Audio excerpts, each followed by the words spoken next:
Olá pessoal, tudo bem? Hoje a gente vai iniciar um assunto importantíssimo que é a trigonometria, certo? Vocês já estão visualizando aí a Estátua da Liberdade. E aqui eu tenho uma segunda estátua, que é a Estátua do Cristo Redentor, certo? Uma fica nos Estados Unidos e outra no Brasil. Você sabe a medida das duas? Olha, a Estátua da Liberdade ela tem 46 metros e a do Cristo Redentor tem 38 metros de altura. Se a gente for ver a diferença de altura entre as duas, é de 8 metros, que a Estátua da Liberdade é maior. Mas esse não é um método muito bom para comparar medidas, certo? O método melhor é você fazer o seguinte: você vai dividir a altura das duas estátuas que você quer comparar. Você quer comparar do Cristo Redentor com a da Liberdade. Então você vai dividir a altura do Cristo Redentor 38 por 46, que vai dar aproximadamente 0,826. Nós podemos fazer isso aí usando a porcentagem. Como assim? Eu posso pegar o resultado que eu obtive, 0,826, para transformar isso aqui numa porcentagem, basta eu deslocar a vírgula para duas casas à frente. Então vai ficar 82,6%. Então a estátua do Cristo Redentor representa 82,6% da Estátua da Liberdade. Agora vamos relacionar isso ao estudo da trigonometria. Trigonometria é o estudo dos triângulos, ok? Mais precisamente do triângulo retângulo. Nós temos aqui o triângulo retângulo, você já conhece bem, e nós temos hipotenusa e os dois catetos. Isso você já conhecia também muito bem, né? Agora vamos ver uma coisinha nova sobre essa questão de catetos, olha só. Aqui tem o mesmo triângulo, só que aqui eu acrescentei um detalhe. Eu coloquei um ângulo. Não estou dizendo quanto que é a medida desse ângulo, mas ele está destacado o ângulo aí. E também eu coloquei medidas aqui, olha, 3, 4, 5. Agora, pessoal, vamos aprender isso aqui, vamos concentrar e aprender direitinho, que isso aqui vai ser indispensável para você aprender a trigonometria. O lado A, o segmento AB, ó, representa a hipotenusa, isso aqui você já sabia. Agora, o segmento BC, ele era conhecido apenas como cateto, né?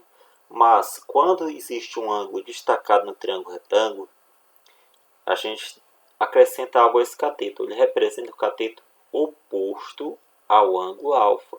Por que oposto? Porque o ângulo está se projetando para cá e o cateto oposto é porque ele está como se estivesse se opondo ao movimento do ângulo, certo? O ângulo para cá ele se opõe. Então, por isso, o lado BC é chamado cateto oposto.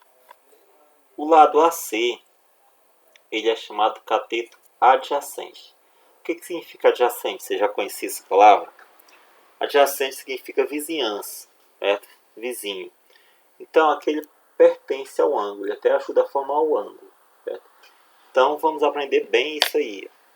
Se houver um ângulo destacado no triângulo retângulo, o cateto que fica à frente dele é chamado cateto oposto e o cateto que faz parte dele é o cateto adjacente. Agora, olha só. Eu vou pegar o mesmo triângulo e eu quero comparar as medidas do cateto BC com a medida do cateto AB. Então, para isso, o que eu faço? Eu simplesmente divido 3 por 5. Então, vai dar como resultado 0,6, ok?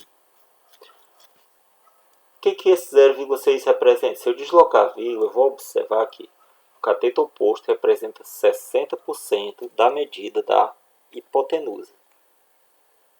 Isso tem uma importância enorme, pessoal, porque se eu tiver um ângulo dessa medida alfa aqui, mesmo que eu esticasse esse triângulo para ficar muito maior, esticando aqui para a direita, ele sempre, o tamanho do cateto oposto dividido pelo tamanho da hipotenusa ia dar sempre 0,6. A gente vai ver muitas aplicações para essa razão. Pegando um outro exemplo, nós temos agora um ângulo beta destacado e eu coloquei apenas a medida do cateto oposto e da hipotenusa. Vamos fazer a mesma comparação.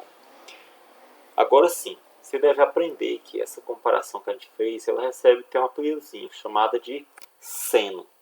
Certo? O que é seno? Seno de um ângulo é a comparação entre a medida do cateto oposto com a hipotenusa do triângulo. Certo? Se eu comparar a medida do cateto oposto com a medida da hipotenusa, essa comparação, o resultado dela eu vou chamar de seno.